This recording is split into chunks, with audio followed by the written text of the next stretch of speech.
Donc, on m'a demandé de parler de l'intelligence artificielle et du patient connecté et de voir un peu quelle est l'expérience que nous avons au CHU de Liège. Donc, brièvement, le CHU est un hôpital universitaire qui est situé du côté francophone de la Belgique. Vous savez que la Belgique est partagée entre régions flamandes, wallonnes et bruxelloises. La communauté Wallonie-Bruxelles regroupant Bruxelles et la Wallonie. Et nous sommes en fait le seul hôpital universitaire d'à peu près 1000 lits liés à l'Université de Liège en région wallonne. Je vais d'abord vous parler de notre niveau d'informatisation au CHU pour un peu voir, je dirais, fixer les choses et voir un peu vers quoi on peut progresser. Ensuite, j'essaierai de mettre en avant le fait que la santé est de plus en plus liée au monde des technologies de l'information, et je pense qu'on en est tous convaincus, et quel est finalement le point de vue du médecin hospitalier, ayant déjà eu l'occasion de débattre cela dans des congrès avec, par exemple, des collègues ingénieurs et des collègues philosophes, sur le plan également éthique. Donc le premier point, quel est notre niveau d'informatisation ? L'hôpital, au départ, considère qu'il doit s'informatiser. Nous sommes au début des années 2000. Le projet est lancé en 2002-2003. J'en suis chef de projet dès ce moment, si je puis dire. Et à ce moment-là, nous sommes dans un objectif d'informatiser le dossier du patient à l'intérieur de l'hôpital. Mais cette informatique hospitalière, évidemment, est liée à toute une série d'éléments internes et externes. Et l'élément qui nous guide au départ, c'est évidemment que le patient ait un dossier unique. Et j'insiste sur ce point-là parce que nous sommes un hôpital déployé sur plusieurs sites, 3 sites d'hospitalisation et 3 autres sites de consultation, de polyclinique, si vous voulez, comme on dit en Belgique. Il est évident qu'on ne peut pas avoir plusieurs dossiers, il faut donc un dossier unique. Et ce dossier doit être accessible par tous les points de contact du patient, que ce soit la salle d'opération, que ce soit la chambre, ce qui impliquera au début à mettre en place un réseau Wi-Fi performant, ce qui n'existait pas à l'hôpital en 2003 ou 2004. Les laboratoires, mais également les cabinets médicaux ou les bureaux des médecins ou des secrétaires. Et bien entendu, nous ne devons pas oublier le rôle du médecin généraliste, le rôle du médecin de première ligne. En Belgique, on parle de médecin généraliste. En Angleterre, le GP, c'est la même chose. Le système est relativement similaire. Et vous connaissez probablement l'échelle EMRAM, Electronic Medical Record Adoption Model, qui a été développée déjà il y a quelques décennies par HIMSS, Healthcare Information Management System Society, dans laquelle j'ai le plaisir d'être impliqué depuis de nombreuses années, qui organise de gros congrès, vous avez sans doute déjà pour certains d'entre vous participé, mais qui a également comme mission de développer des modèles analytiques, des modèles qui nous permettent de situer où nous sommes en termes de déploiement d'un dossier médical. Et l'échelle EMRAM va de 0 à 7. Nous avons atteint au CHU de Liège le niveau 6 en 2016, donc il y a près de 3 ans, et nous sommes fiers d'être le premier et encore à l'heure actuelle l'unique hôpital en région wallonne et le deuxième en Belgique à avoir atteint ce degré de maturité.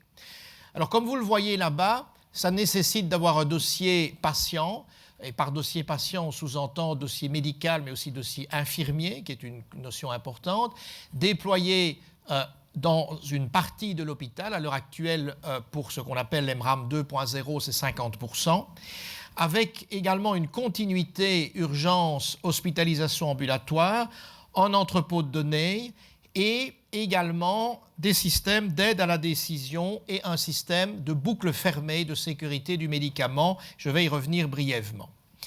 Donc vous voyez où nous en sommes. Nous avons commencé par le déploiement de ce qui est le plus facile, le serveur de résultats.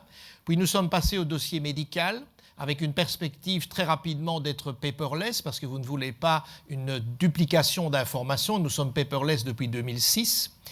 Une intégration progressive des appareils qui génèrent des tracés, des images. Une gestion des ressources, c'est-à-dire une gestion des rendez-vous et une gestion des lits en temps réel et progressivement prévisionnelle.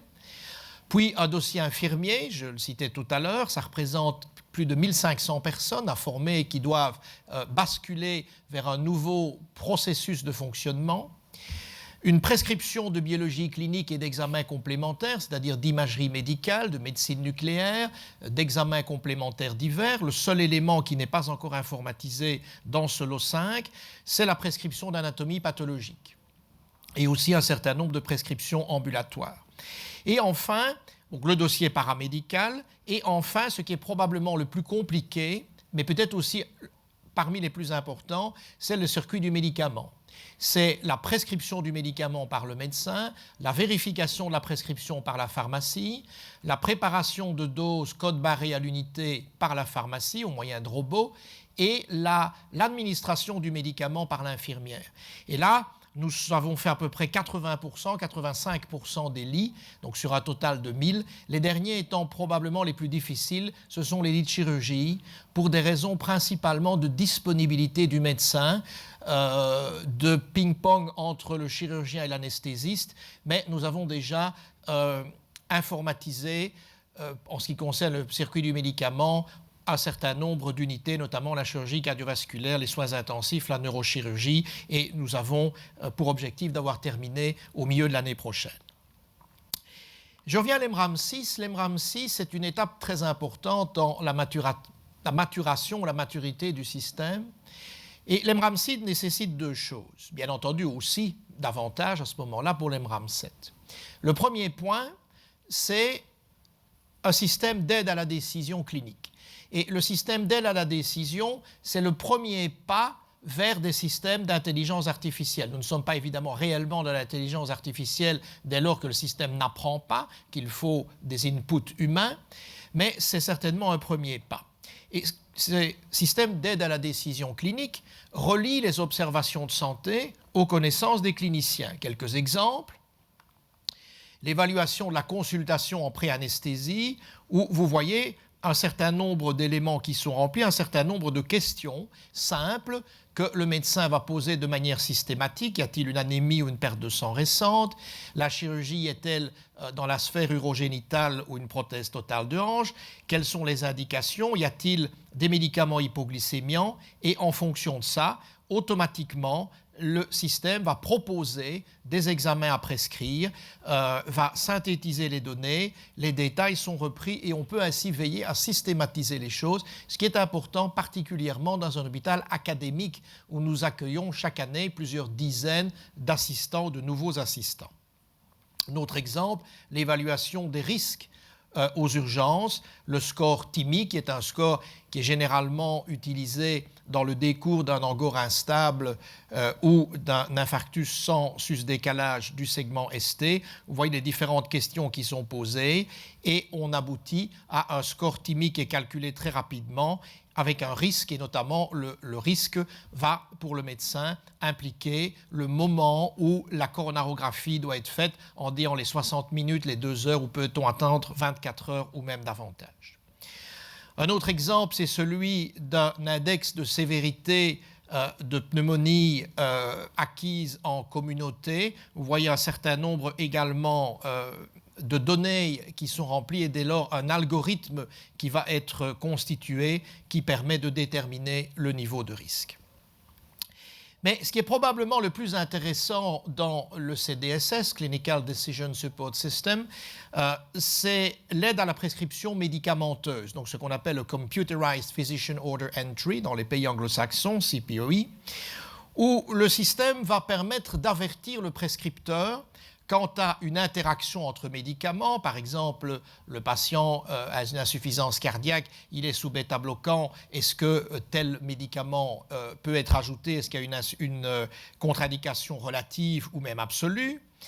L'incompatibilité avec le sexe ou l'âge du patient, par exemple une femme qui est en âge de procréer, est-ce qu'on a pris les précautions, ou l'adaptation avec une allergie par exemple à la pénicilline si on veut en prescrire. Avec un résultat de laboratoire, est-ce qu'on doit adapter la dose du médicament en raison, par exemple, d'une insuffisance rénale ou hépatique? Et enfin, la dose maximale journalière, l'exemple typique du paracétamol, où on ne peut pas dépasser 4 grammes par jour, 4 grammes par 24 heures. Et donc, le système va aboutir à ces différents éléments d'interaction entre médicaments, drug-drug interaction, par exemple une association déconseillée mais qui est souvent utilisée, il n'y a pas de problème, simplement attirer l'attention par exemple sur la mesure de la valeur du potassium dans le sang, la kaliémie ou la fonction rénale, entre un inhibiteur de l'enzyme de conversion et un diurétique à épargne potassique. L'allergie du patient, une contre-indication absolue au paracétamol sous toutes ses formes, des contre-indications de bêta-bloquants, par exemple chez les patients asthmatiques, l'adaptation à une insuffisance rénale, ou, ça c'était le dernier point, ou le dépassement de la dose journalière.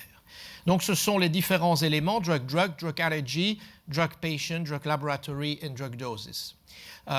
Vous conviendrez avec moi qu'un système qui est automatiquement implémenté dans l'ensemble des unités de soins, nous ne sommes pour l'instant que dans quelques unités de soins, mais il y a une forte demande pour que nous déployions ça dans l'ensemble de l'hôpital, est de nature à aider le médecin dans sa prescription, comme je le disais, particulièrement dans un environnement pédagogique, si je puis dire, où nous formons des jeunes.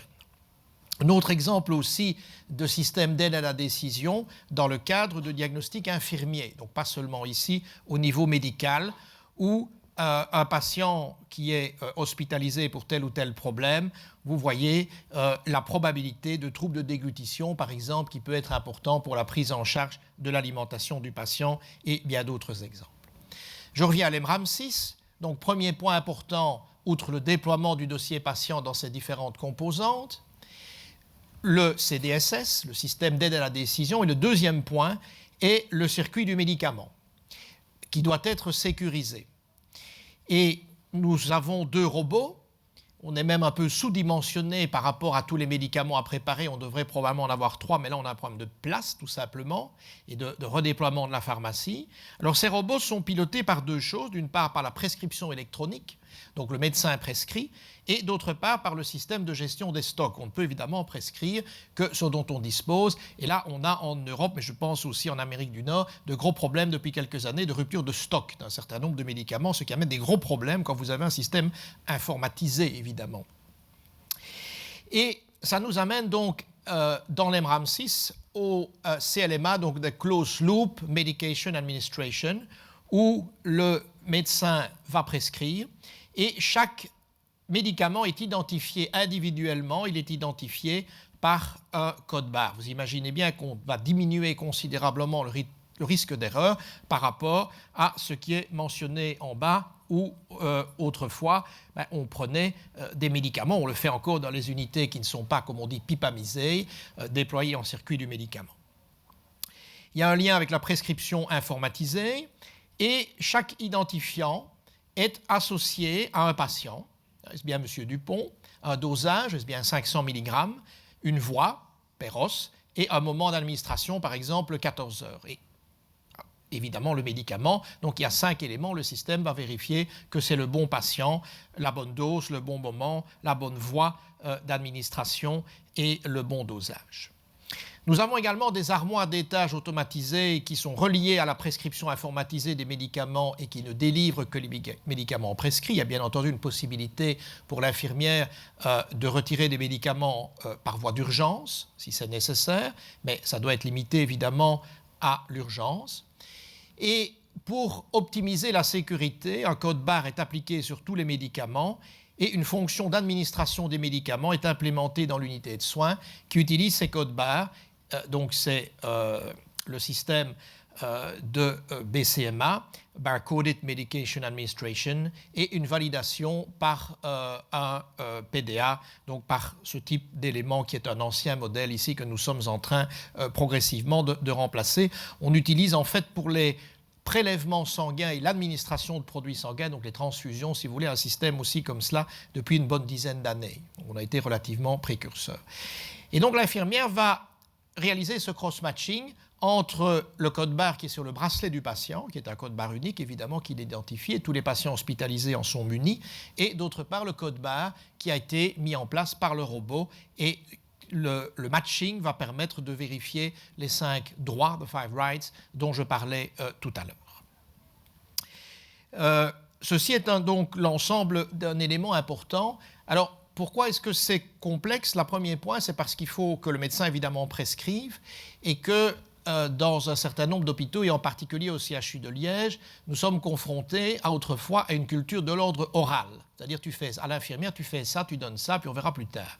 Avec des prescriptions qui sont pré-remplies. Évidemment, si vous avez affaire au chef infirmier qui est là depuis 25 ans, si je lui dis, vous donnerez de l'augmentin, tu donneras de l'augmentin à 500 mg 3 fois par jour, il va le mettre sur une ordonnance, il va mettre mon cachet, il va signer, et l'affaire est faite. Quand vous passez à l'informatique, évidemment, ça ne passe plus comme ça. Et la direction infirmière refuse, avec, je dirais, beaucoup de bon sens, que les infirmières fassent les prescriptions. Elles n'ont pas ce droit, ce qui paraît évident. Et donc, un des premiers points est d'obliger le médecin à prescrire, ce qui a amené un certain nombre de difficultés. C'est pour ça que ça prend du temps également, mais comme disait Mme Henkel tout à l'heure, il faut être déterminé, il faut y aller patiemment, lentement, et on progresse évidemment. Le deuxième point, c'est de l'autre extrémité, c'est que l'infirmière doit réaliser un système de cross-matching. Et là, on a la problématique éventuellement des codes barres qui parfois ne sont pas adéquats parce qu'on a changé de fournisseur, qu'on n'a pas pensé adapter, etc., etc. Mais voilà, je dirais, la philosophie de l'EMRAM 6. Et pour l'EMRAM 7, vous devez atteindre 95% des médicaments déployés dans ce système. Plus avoir également un entrepôt de données qui est utilisé.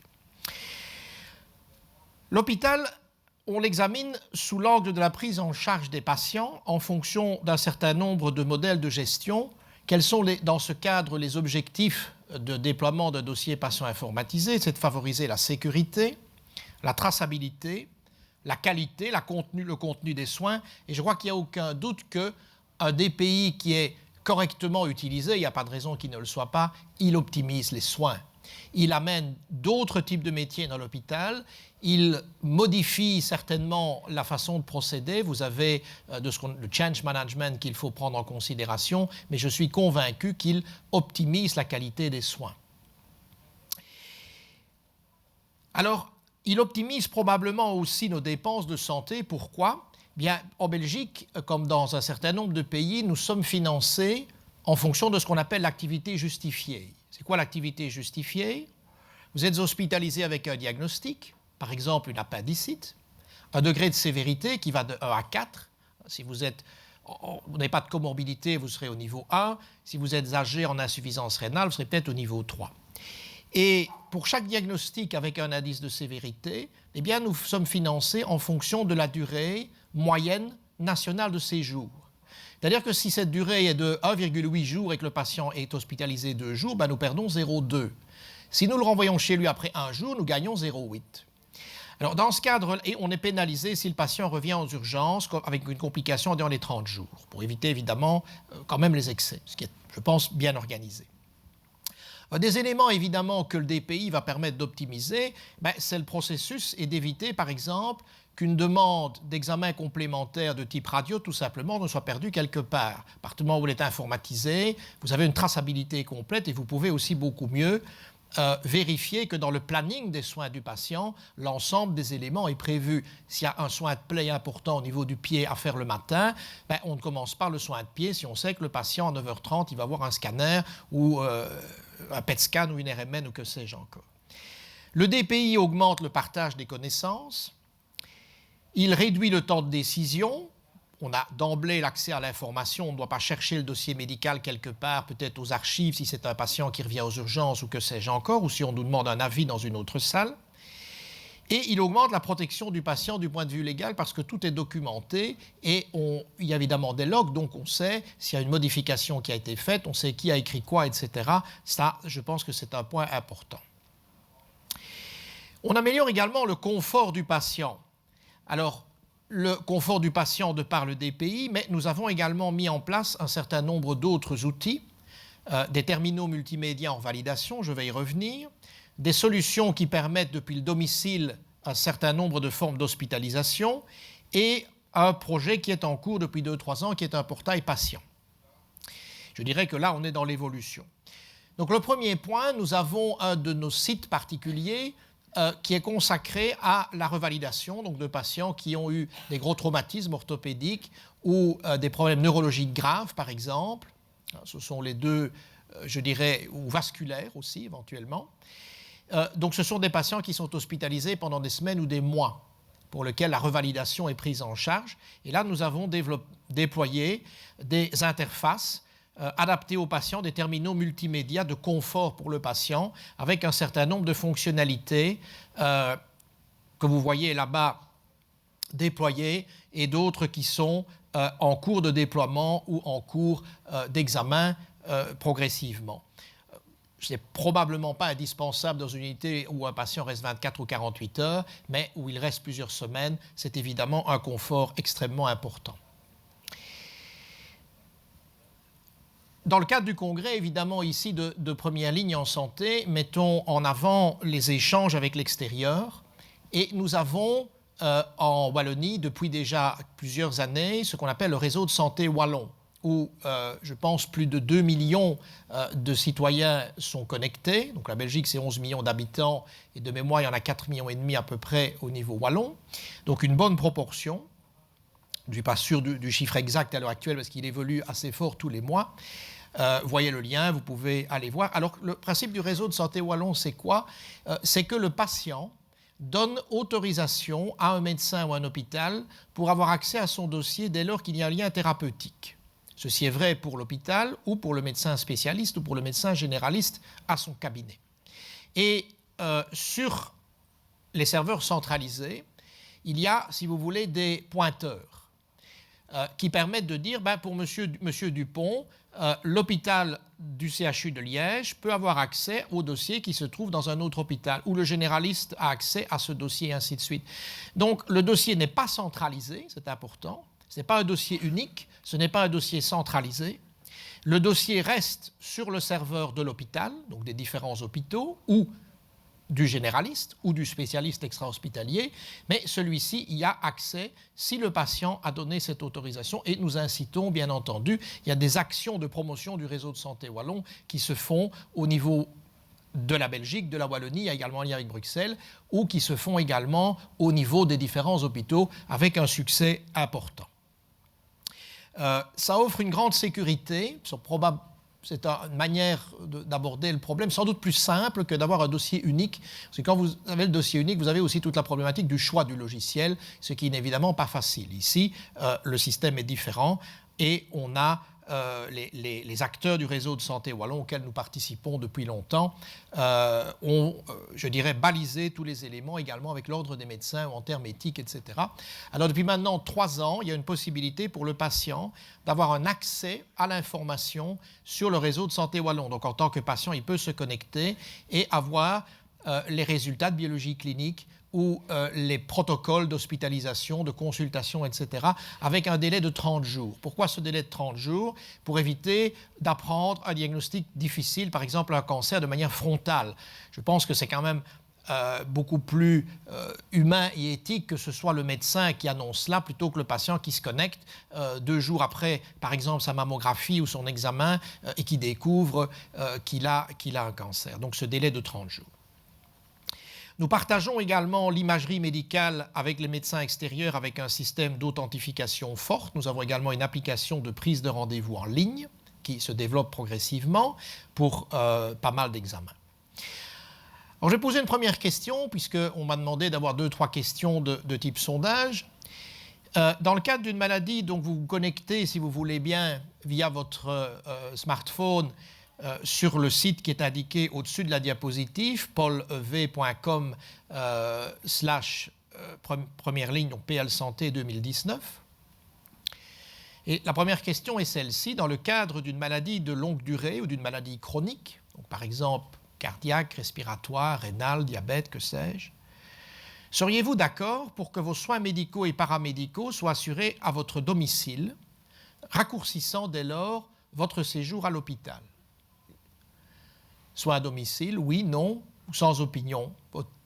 Votez progressivement, je pense que les réponses vont apparaître. Il y a une première réponse, sans doute, ou alors tout le monde a voté oui.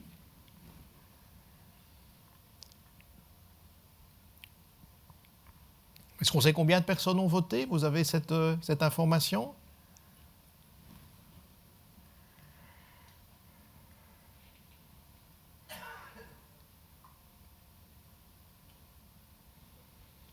tout cas, vu les pourcentages, il y en a plus que 2.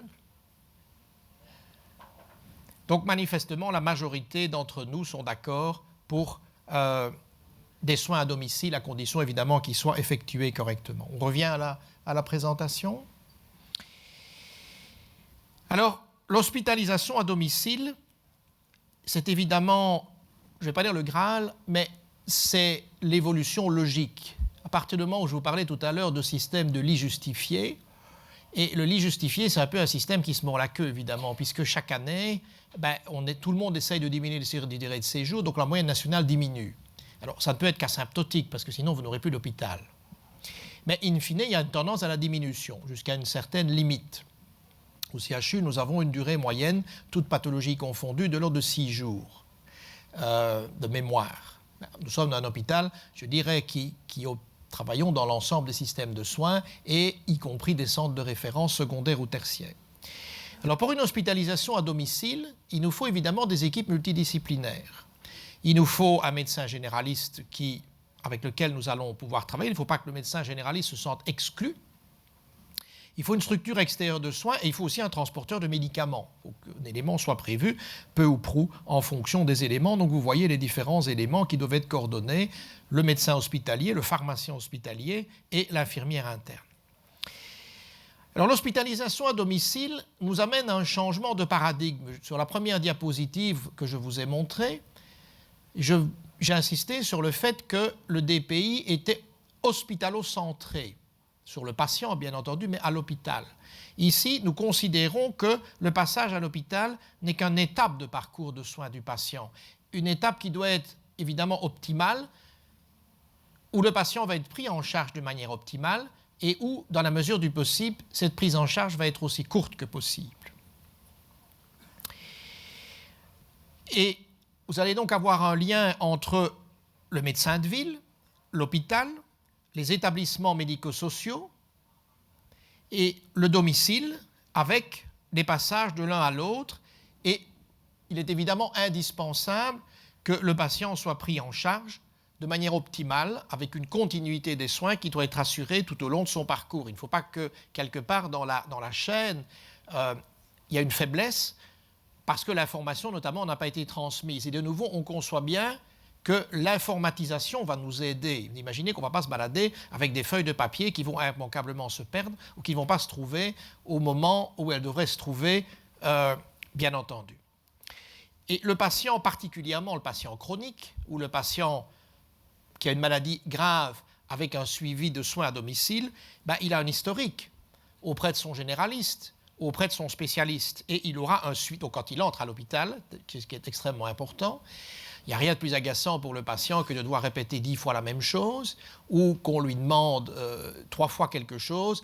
Je me souviens d'un collègue informaticien qui me disait il y a quelques années, il avait un petit problème au pouce, qui est bien grave, il a été opéré, et chaque fois qu'il revenait, on lui reposait les mêmes questions. Il disait je suis mon dossier médical, c'est-à-dire qu'on me pose des questions pour savoir ce que j'ai eu, ce qu'on m'a fait la dernière fois. Tiens, qu'est-ce qu'on a dit la dernière fois? C'est quand même pas très rassurant. Donc, je vous ai expliqué la volonté de réduire les durées de séjour, et là je crois que c'est le cas dans tous les pays.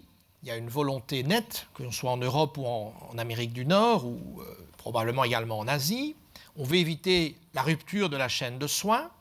On veut inclure dans le suivi, dans l'analyse des données médicales, les données collectées par des dispositifs. Suivre les conseils aux patients, est-ce qu'ils ont été appliqués? Parce que ce n'est pas parce que nous disons à un patient qu'il doit faire ça qu'il va le faire. Donc les dispositifs nous permettent de traquer cela, par exemple la durée de la marche, que sais-je encore, et de déclencher des alertes. Ça c'est intéressant, mais trop d'alertes tue l'alerte. Et puis il faut savoir ce qui va se passer derrière. Le problème n'est plus technologique. Il est évident que les données sont très facilement envoyées, elles arrivent sur un serveur à l'hôpital, mais la question est qu'est-ce qui se passe après? Qui va s'en occuper?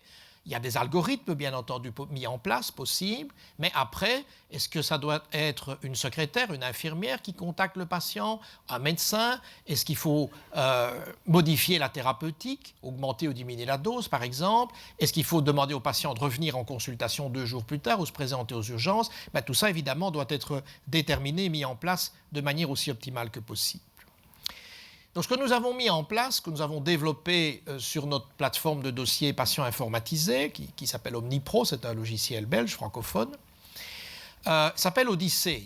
Et nous l'avons développé au départ pour cibler sur des patients qui souffrent de cancers hématologiques, donc des leucémies, des lymphomes, des patients donc hémato-oncologiques, ce qui permet une collaboration entre différentes pratiques de soins, suppression des dossiers papier, une mise à disposition des rendez-vous du jour pour le patient qui va peut-être avoir plusieurs visites à domicile, des traitements et des consignes qui sont également mis à disposition, une prise de paramètres à chaque passage, et les paramètres sont pris donc par exemple par l'infirmière mais ensuite envoyés vers le dossier du patient, ce qui permet éventuellement au médecin d'en prendre connaissance immédiatement, un rapport infirmier qui est réalisé, et une récupération des données en temps réel dans le patient, bien entendu. Il ne faut pas que, quand l'infirmière rentre à la fin de la journée à l'hôpital, elle doive réencoder les données. Les données sont envoyées de manière automatique.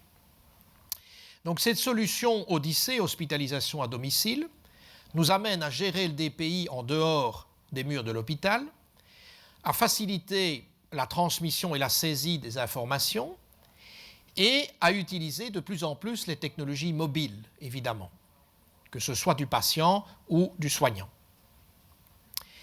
Nous avons étendu cela progressivement vers le retour précoce après l'accouchement, ce qu'on appelle l'envol, de nouveaux objectifs de diminution de durée de séjour, mais aussi de bien-être pour la maman et pour le bébé, dans des antibiothérapies à domicile, et progressivement de l'utilisation de télémédecine pour deux grosses pathologies chroniques et fréquentes qui sont l'insuffisance cardiaque et les insuffisances respiratoires, les bronchopneumopathies chroniques obstructives.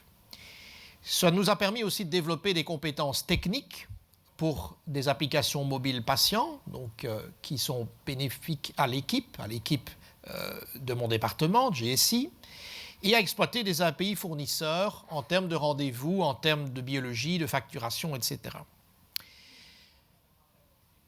Il est important d'insister dans un processus comme celui-là d'hospitalisation à domicile sur l'importance de la coordination infirmière, qui est absolument essentielle, qui est indispensable, qui va être garante du timing et de la sortie du patient. On peut évidemment faire sortir le patient de l'hôpital que d'abord s'il est en bon état pour le faire, si on est au moment approprié, et aussi si l'ensemble du système est prêt pour le prendre en charge à domicile. Elle est garante de la bonne circulation des informations. Elle va être également garante des aspects administratifs, par exemple des relevés d'indicateurs SPF. Il y a un certain nombre de mémoires, par exemple, d'étudiants de santé publique qui se penchent de plus en plus là-dessus. Des enquêtes de satisfaction, des statistiques, aider le patient éventuellement dans les gestions de factures aussi, ça peut être un élément demandé. Donc, certainement un passage de l'hospitalisation, je dirais, enfin, du dossier hospitalo-centrique vers un dossier vraiment centré sur le patient qui permet une transition vers l'hospitalisation à domicile. Et je crois qu'on est là particulièrement aussi dans des éléments un peu particuliers, mais des éléments quand même de la première ligne en santé. Un autre élément aussi qu'on est en train de mettre en place, c'est un portail patient avec la possibilité pour quelqu'un de s'identifier comme patient, comme médecin ou comme membre du personnel de l'hôpital. Bon, personnellement, je suis médecin, je suis membre du personnel de l'hôpital et je peux être patient. Donc, le portail, l'accès va être différent. Si je suis médecin, je m'identifie pour traiter les patients ou suivre mes patients. Professionnel, ça peut être simplement pour payer une facture ou que sais-je encore, ou pour travailler. Et le profil patient, on le comprend aisément, bien entendu. Donc là, nous sommes dans des projets qui sont en cours. Deuxième question, faites-vous confiance à des applications et des objets connectés pour améliorer votre forme ou votre bien-être?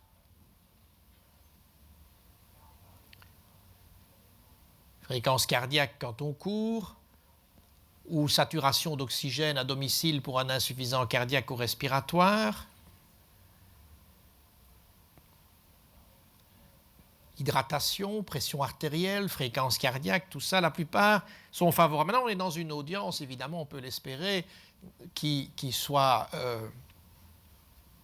bien disposée à l'égard de ces éléments, mais je pense qu'évidemment, on peut faire confiance, le tout, et de savoir ce qu'on va en faire après, évidemment. Merci pour les réponses. Alors nous participons à un certain nombre de projets innovants, justement, vous voyez qu'on a confiance dans ces éléments, depuis près de 3 ans, 2 ans et demi maintenant, depuis déjà 2017, un projet Interreg qui reprend, comme vous le voyez là-bas, la Wallonie, les provinces du Limbourg belge et néerlandais, et un certain nombre de partenaires, universités, CHU et entreprises. Donc vous voyez qu'on est transfrontalier, notamment avec la Hollande. Au départ, le projet devait inclure Aachen, donc l'Allemagne, mais finalement, ils n'ont pas reçu le financement nécessaire. Et l'objectif du projet est de créer un appareil, un device de monitoring multisenseur et qui capte par exemple la pression artérielle, la fréquence cardiaque, la fréquence respiratoire, la saturation en oxygène, la température, qui est portable et qui soit confortable pour le patient hospitalisé. Donc notez que c'est pour le patient hospitalisé dans un premier temps et compatible avec l'infrastructure en termes informatiques des différents hôpitaux de l'Eurégio-Meuse-Rhin. Et nous avons soumis, verrons s'il sera financé avec les mêmes partenaires plus d'autres. Il est en cours d'évaluation pour le moment, le même type de projet, pour plusieurs millions d'euros, mais à ce moment-là pour un patient ambulatoire, qui paraît, je dirais, l'étape suivante du projet. Et vous voyez donc le patient hospitalisé, le développement de ce senseur multiportable, l'information qui est transmise vers les infirmières, vers les médecins, vers les spécialistes, et qui va se retrouver ensuite dans le dossier du patient de manière automatique, l'idée notamment étant de faire gagner du temps à l'infirmière, puisque ces paramètres doivent être pris de manière régulière en principe. Vous voyez les différents partenaires du consortium. Nous participons également à un autre projet, ça c'est un projet qu'on appelle BioWin, qui est un projet financé par la région wallonne, pour stimuler le nerf vague grâce à une électrode externe qui est disposée en fait devant l'oreille. Vous avez une branche qu'on appelle la branche préauriculaire du nerf vague pour traiter la fibrillation auriculaire. La fibrillation auriculaire est un trouble du rythme cardiaque fréquent, particulièrement chez les personnes âgées, qui peut être traité par médicaments, qui peut être traité par thérapeutique, je dirais endocardiaque de type ablation, et semble prometteur la stimulation du nerf vague du système parasympathique pour ralentir éventuellement et pour traiter également cette fibrillation pour essayer de convertir. Et donc nous participons, nous avons également, je ne les ai pas tous listés, de plus en plus, nous participons à des consortiums européens, par exemple, pour développer des dossiers patients informatisés dans le cadre d'une interopérabilité entre les différents pays, et les sujets sont passionnants et ne manquent pas. Le deuxième point dans la conférence, c'est de parler de la santé qui est de plus en plus liée au monde de l'IT. Je crois que nous en sommes tous convaincus. Il est évident qu'aujourd'hui, la médecine prédictive progresse et sera efficacement soutenue par la technologie. Alors, c'est quoi la médecine prédictive? C'est tenir compte d'un certain nombre d'éléments, par exemple du génome du patient. Il faut bien se rendre compte que la plupart des traitements que nous mettons en place dépendent d'études randomisées, où vous comparez 2 groupes de patients, de plusieurs milliers de patients, et si le bénéfice statistique est en faveur du traitement, en règle générale, la firme obtient la reconnaissance au niveau FDA ou EMEA de ce traitement et le remboursement ensuite dans les différents pays concernés. Alors le problème, donc c'est ce qu'on appelle l'evidence-based medicine. Le problème de cela, c'est que dans ces études randomisées, en général, vous avez une très haute sélectivité du patient. Parce qu'il y a toute une série de critères d'exclusion, et souvent, vous n'avez que 5% des patients éligibles, parfois moins, parfois un peu plus. Il y a effectivement des études, par exemple en chirurgie, où on compare le pontage avec les stents, les fameuses études syntaxe, qui sont des all-comers, où tout le monde est pris, à peu près, mais la plupart du temps, il y a de gros critères d'exclusion. Et donc, le point, évidemment, est de transposer ça chez tout le monde, y compris les patients qui n'ont pas pu être inclus dans les études randomisées, parce qu'ils avaient ces critères d'exclusion. Et là, l'intelligence-based medicine permet de cibler davantage dans cette médecine. Vous avez de la génomique, vous avez la métabolomique. La métabolomique, c'est quoi? C'est la mesure de petites molécules dans l'organisme, éventuellement dans les cellules, molécules qui sont influencées à la fois par notre métabolisme, par notre génome, mais aussi par l'environnement. D'accord? Donc, on modifie, si vous modifiez votre alimentation, vous allez modifier peut-être un certain nombre de produits de métabolisme cellulaire. Donc, c'est ça la métabolomique. Ce sont des analyses de produits du métabolisme et c'est une discipline qui est en plein développement, en pleine explosion. La santé est certainement un secteur important de développement pour le monde de l'IT et l'on voit très bien que de nombreuses firmes, parmi les plus, je dirais, depuis les plus petites, passant par les moyennes jusqu'à les plus grosses comme les GAFA, investissent de plus en plus dans le domaine de la santé. Les nombreuses possibilités d'optimisation de la prise en charge du patient en tant qu'individu unique, je reviens sur cette notion de médecine prédictive, sont évidentes. Des algorithmes individualisés et prédictifs permettent d'anticiper les incidents de santé. Et là, on est non plus dans la médecine personnalisée, mais dans la médecine tout à fait prédictive. Ça peut évidemment être angoissant, de se dire, tiens, j'ai mon génome, j'ai mon analyse métabolomique, voilà ma probabilité de développer tel cancer ou tel problème cardiovasculaire qui est d'autant. Par ailleurs, des objets intelligents et connectés poseront des diagnostics et réagiront en fonction de mesures en adaptant le traitement. Par exemple, le pancréas en boucle fermée, qu'est-ce que c'est? Eh bien, le système mesure automatiquement la glycémie du patient et il y a une petite pompe qui est implantée en sous-cutané qui va délivrer la dose d'insuline en fonction de la glycémie. Sans que le patient ne doive le faire, le patient risque donc pas d'oublier. Et en plus, la délivrance de l'insuline est évidemment beaucoup plus physiologique, si vous voulez, quelque part. Nous avons une population vieillissante, ce qui implique des comorbidités, si vous voulez, des pathologies chroniques de plus en plus fréquentes. Et on voit bien que le patient se trouve de plus en plus renforcé dans son rôle de prise en charge de sa propre santé, ce qui nécessite non seulement évidemment des outils, mais ce qui nécessite aussi une très grande éducation. Et je crois qu'on doit vraiment investir de manière énorme dans l'éducation aux patients. Et ce n'est pas nécessairement évident. Nous avons tous nos appréhensions, notre passé, notre niveau de connaissance, etc. Mais c'est certainement un point extrêmement important dans les années qui viennent. Grâce aux évolutions technologiques, les patients ne devront bientôt plus venir régulièrement en suivi. Par exemple, des électrocardiogrammes à domicile connectés au système hospitalier. Bon, quand on va voir un cardio, on ne fait pas évidemment qu'un électro, il y a aussi une écho d'effort éventuellement, mais pas toujours, et peut-être à un intervalle moindre.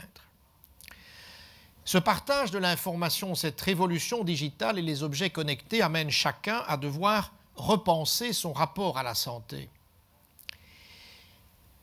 L'industrie pharmaceutique est probablement une des premières impactées. Par exemple, il y a des centaines de sous-types de diabète. Nous savons qu'il y a deux grands types de diabète. Le type 1 est insulino-dépendant, dit du jeune, par manque d'insuline du pancréas, et le diabète de type 2. Il y a une résistance à l'insuline chez les patients plus âgés. Puis vous avez le diabète gestationnel et le diabète secondaire. Mais à l'intérieur du diabète de type 1 et de type 2, il y a encore énormément, des dizaines, voire des centaines de sous-types différents. Et on voit bien là-bas que l'identification permettra une médecine beaucoup plus ciblée et beaucoup plus personnalisée. Alors, c'est probablement un peu avant-gardiste, voire provocateur, en tout cas pour des directions d'hôpital, mais la valeur des hôpitaux ne résidera plus dans le nombre de lits occupés ou réalisés, mais dans le nombre de patients à qui ils ont évité une hospitalisation. Éviter une hospitalisation, ce qui veut dire de plus en plus s'impliquer vers l'extérieur et sur le nombre de solutions préventives mises en place, ce qui est un moyen de diminuer les coûts. Et en Hollande, par exemple, ils ne s'y sont pas trompés. Quand ils construisent de nouveaux hôpitaux, eh bien, il y a nettement moins de lits que l'hôpital précédent, si je puis dire. Un collègue me disait récemment, ils construisent un nouvel hôpital à Nijmegen qui passe de 900 à 700 lits. Donc, tout à fait autre chose que le développement. Enfin, que le développement est considéré de nombre de lits. De nombreuses innovations sont constamment apportées par la recherche et l'industrie. Maintenant, comment les adopter, comment les mettre en place et les intégrer dans le système hospitalier, c'est évidemment la question à laquelle nous sommes confrontés.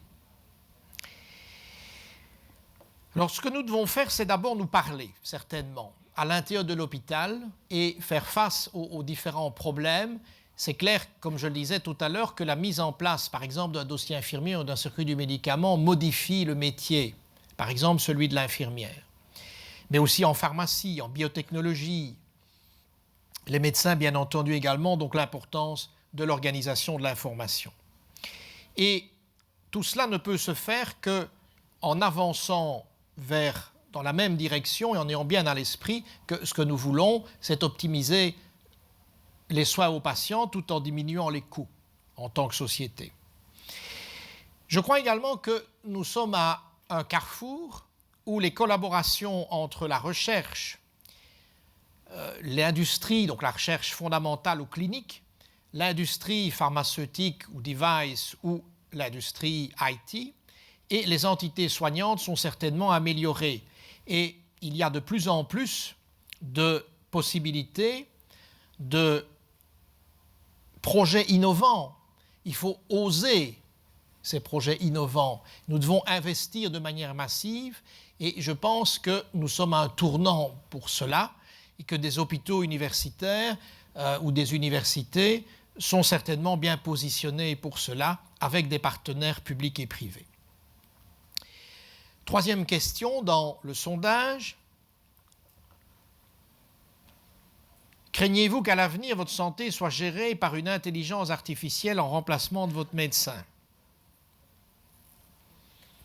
J'ai un collègue au CHU, professeur Cook, qui est professeur de radiothérapie, mais qui s'est fort impliqué aussi dans toutes ces réflexions, qui est très provocateur plus que moi, et qui a tendance à penser que dans 2025, il n'y aura plus besoin de médecins. Bon, on vient d'avoir la rentrée académique. L'examen d'entrée en médecine, il y a un examen d'entrée en médecine depuis 2 ans du côté francophone, mais il y a encore même 6 000 qui l'ont passé, enfin qui l'ont présenté, et 1 000 qui vont s'inscrire. Donc je crois qu'ils n'ont pas peur de ne plus être médecin en 2025. Et donc ça rejoint évidemment ce qui est repris ici. Notez qu'il y a quand même une petite minorité qui le craint. Il y a une justification évidente dans ces différents points. Alors sur le plan éthique, Stéphane Nègre, président d'Intel France, disait récemment, il y a moins de 2 mois, l'intelligence artificielle doit servir le bien commun. Je dirais que c'est une question de bon sens, mais c'est bien de le souligner à nouveau. Grâce à la collaboration de tous les acteurs et à la création de règles nationales et supranationales, l'intelligence artificielle peut être bénéfique à la communauté tout entière.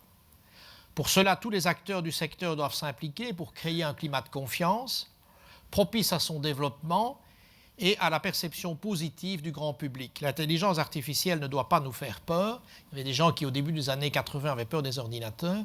L'intelligence artificielle doit nous aider. Et c'est évident que quand vous êtes médecin, radiologue par exemple, ou spécialisé en examen de mammographie, scénologue, même en étant très spécialisé, très pointu, eh bien, un système qui se nourrit, un système d'intelligence artificielle ne peut être que plus performant. Il faut l'accepter. Il ne faut pas en avoir peur, il faut en être aidé. Il ne va pas remplacer l'humain, mais il peut l'aider. Il y a toute une série d'applications concrètes, évidemment, pour améliorer la vie des gens et notre planète, démystifier l'intelligence artificielle, et comme je viens de le dire, la technologie est en complément de l'humain.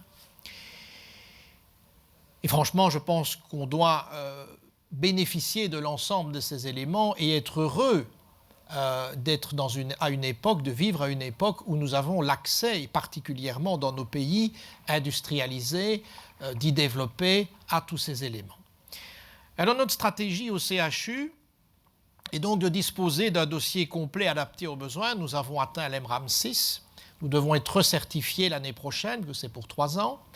Et puis, nous voguerons vers les travaux pour l'EMRAM 7, ce qui nécessite, je le disais tout à l'heure, que 95% des médicaments dehors des urgences soient distribués dans le système de closed loop, et ce qui implique également d'avoir en place un entrepôt de données, un data warehouse, avec des protocoles qui sont exploités et où nous pouvons démontrer, pour 3 protocoles au moins et sur des données d'1 année, que nous utilisons les données pour améliorer les soins. Par exemple, vous avez un protocole pour la gestion des escarres, vous collectez les données d'1 année, vous voyez qu'il y a des forces et des faiblesses, des opportunités et des menaces, si je puis dire, et vous améliorez ce protocole.